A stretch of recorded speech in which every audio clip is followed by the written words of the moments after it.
Dalam beberapa tahun terakhir, Indonesia telah menjadi salah satu pusat pertumbuhan startup yang pesat. Dukungan dari pemerintah, investasi besar dari berbagai perusahaan, dan munculnya bakat-bakat kreatif telah membentuk ekosistem yang menggiurkan bagi para pengusaha muda. Inovasi adalah kunci di dunia startup, dari teknologi finansial hingga e-commerce. Beragam industri telah mengalami transformasi melalui ide-ide segar dan solusi-solusi cerdas yang dihadirkan oleh para pemikir kreatif di Indonesia. Perkembangan teknologi AI, IoT, dan blockchain telah menjadi fondasi bagi banyak startup untuk merancang solusi-solusi canggih. Namun, di balik kilauan kesuksesan, ada juga tantangan besar yang harus dihadapi oleh para pelaku startup.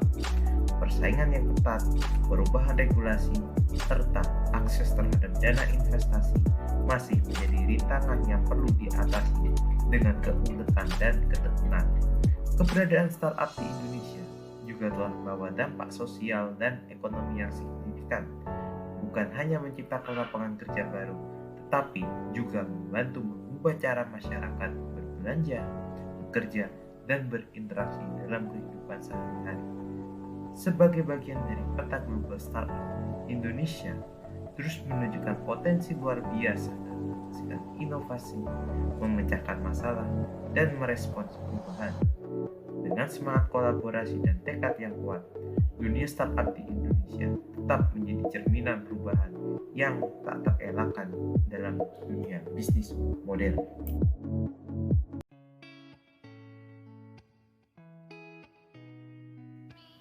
Salah satu startup yang tengah berkembang di Indonesia yaitu PT Gens Teknologi Nusantara yang merupakan perusahaan startup yang bergerak di bidang IoT atau Internet of Things. Perusahaan startup ini merupakan pemenang kompetisi IoT Creation tahun 2022 pada kategori Smart Solution Hunts dengan karya Agritrons. Gens Teknologi Nusantara juga berkolaborasi dengan dosen dan mahasiswa untuk meningkatkan kompetisi mereka sebagai preset.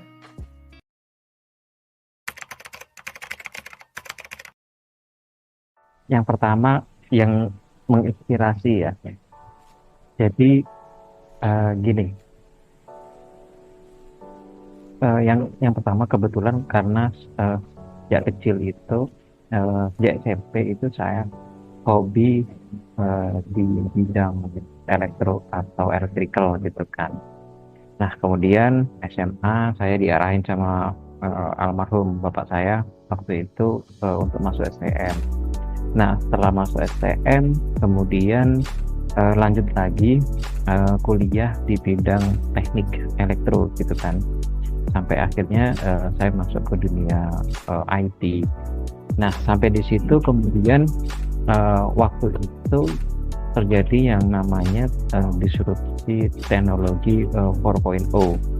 Nah disrupsi teknologi 4.0 itu adalah perusahaan atau semakin banyaknya perusahaan-perusahaan teknologi di bidang IT yang berkembang pesat gitu kan.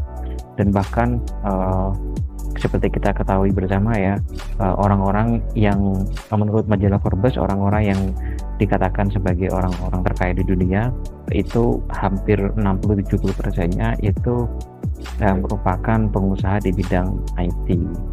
Nah kebetulan waktu itu background saya cocok di bidang teknologi, di bidang IT. Kemudian yang kedua semakin maraknya perkembangan atau kemajuan dunia IT, dan banyaknya orang-orang, yang ketiga banyaknya orang-orang kaya atau pengusaha-pengusaha yang jadi kaya karena menjadi pioner atau menjadi pengusaha di bidang IT. Nah itu merupakan beberapa hal yang akhirnya menginspirasi saya gitu kan. Kenapa akhirnya saya bikin startup di bidang teknologi. Dan waktu itu istilah-istilah startup digital itu memang belum begitu booming ya, sampai akhirnya tahun 2014-15 masuklah atau berkembanglah beberapa perusahaan teknologi kayak Gojek, Bukalapak, Tokopedia. dan akhirnya nama-nama istilah atau istilah-istilah startup digital itu akhirnya tumbuh berkembang pesat gitu kan. Nah itu juga yang salah satu menginspirasi saya membuat atau membangun yang namanya startup digital.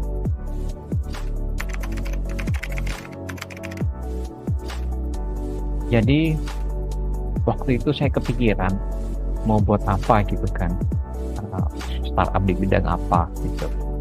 Kemudian background saya memang S1-nya adalah elektro dengan konsentrasi di bidang elektro industri, kemudian S2 saya adalah di bidang IT.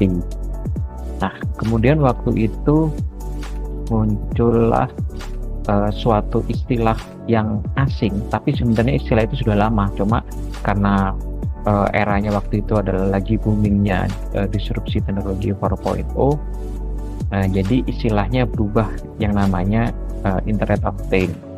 Setelah kemudian saya cari tahu apa sih Internet of Things atau yang biasa disingkat IoT.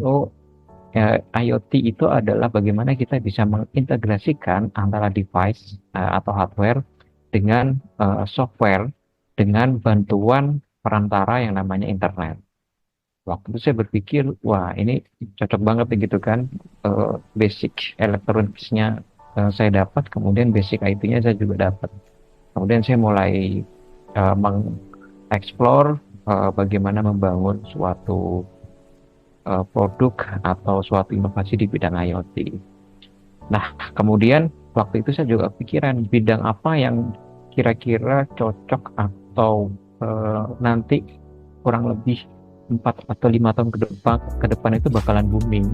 Dari situ saya melihat ternyata sektor agri-kompleks, yaitu pertanian, perikanan, dan peternakan itu adalah sektor yang ke depan itu akan menjadi booming dan akan banyak peminatnya gitu. Akhirnya saya membuat terobosan inovasi IoT di bidang perikanan, pertanian, dan peternakan.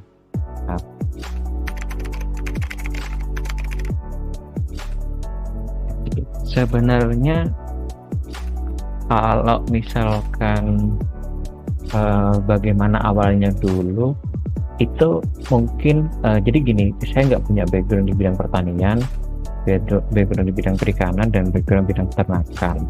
Background saya hanya di bidang teknologi gitu kan. Nah kemudian saya ingin membangun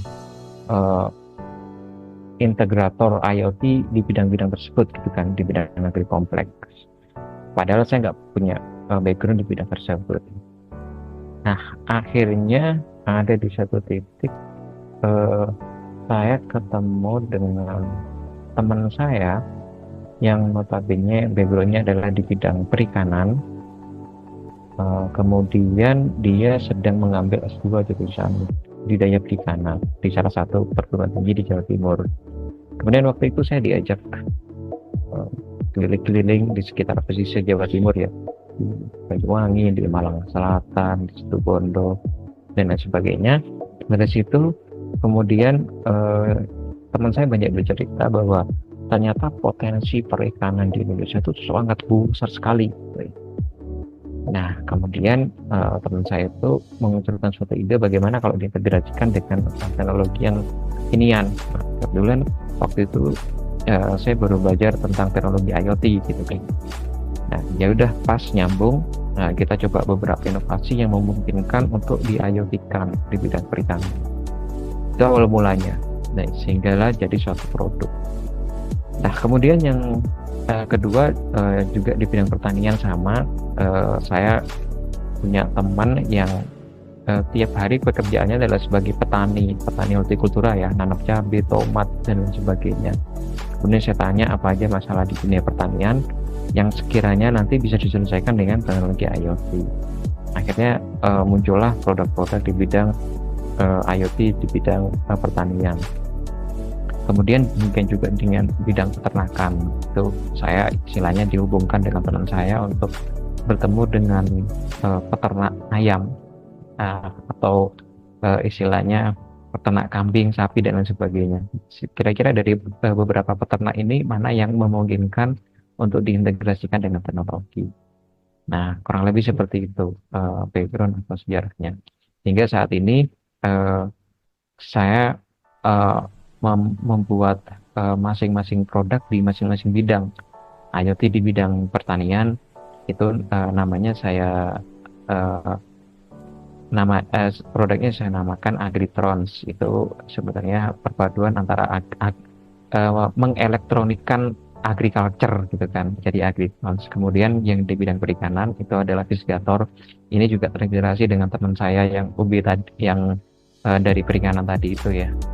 Nah, kemudian yang di bidang peternakan itu ada namanya Vetron. Vetron itu sebenarnya singkatan dari Veteriner Electronics gitu kan. Jadi Veteriner atau ternak yang dielektronikan. Jadi Vetron, Veteriner and Electronics disingkat aja gitu.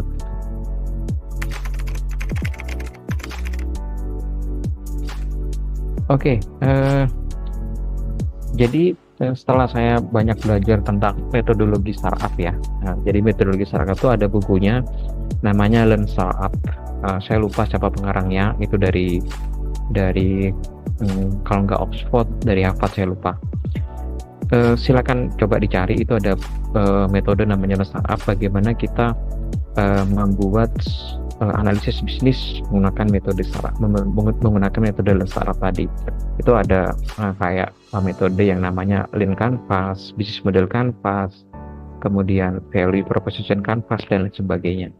Nah, di dalam istilah startup itu tentu background kita membuat suatu produk itu harus jelas latar belakang masalahnya. Jadi produk itu nantinya benar-benar menyelesaikan masalah. Jadi masalahnya harus benar-benar ada gitu kan. Karena startup ini adalah mendisrupsi. Mendisrupsi itu adalah membongkar atau melawan kebiasaan-kebiasaan yang sudah ada dengan teknologi, dengan bantuan teknologi baru. Jadi memang ini harus ada benar-benar masalah yang harus diselesaikan dengan teknologi ini. Kurang lebih seperti itu. Nah, selain itu, teknologinya atau solusinya tadi itu harus memiliki dampak. Dampaknya tentu yang pertama adalah dampak sosial. Nah, dampak sosial itu banyak banget. Dampak sosial itu bisa jadi adalah peningkatan ekonomi sebagian kelompok masyarakat, kemudian adanya efektivitas dan efisiensi sebagian kelompok masyarakat yang terbantukan oleh solusi kita. Nah, itu kurang lebih seperti itu.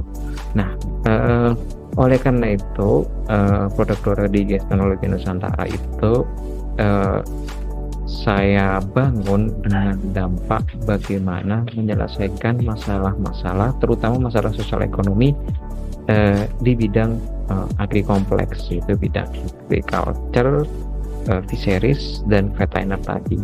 Di bidang perikanan, ternakan, dan pertanian. Nah, kurang lebih seperti itu. Jadi memang harus memiliki dampak. Dampaknya apa? Dan itu penggunaan teknologi IoT itu dampaknya adalah yang paling terasa itu adalah efektivitas dan efisiensi. Adanya efektivitas dan efisiensi ini nantinya akan bisa mereduksi biaya operasional pada suatu bidang bisnis tertentu. Dengan adanya reduksi biaya operasional tentu akan meningkatkan keuntungan, dan keuntungan ini dampaknya adalah peningkatan sosial ekonomi di masyarakat-masyarakat yang pada bidang masyarakat yang kita bantu tadi.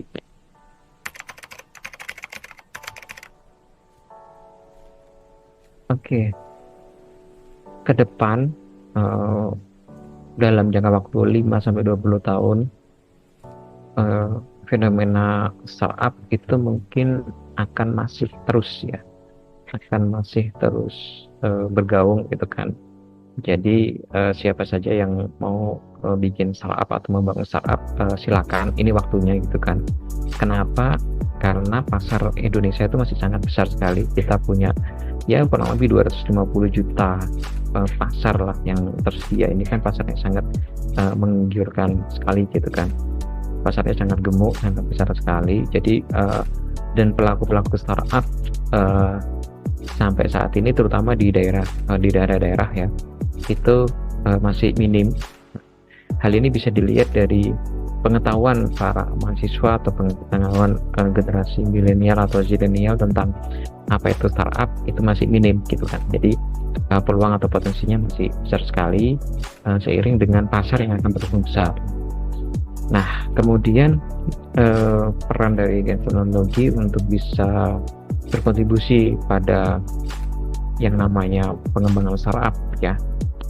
Kami mencoba paling tidak berkontribusi pada pemberian fasilitas gitu kan bagi siapa saja yang ingin belajar tentang IoT, bagi siapa saja yang ingin belajar tentang startup itu bisa.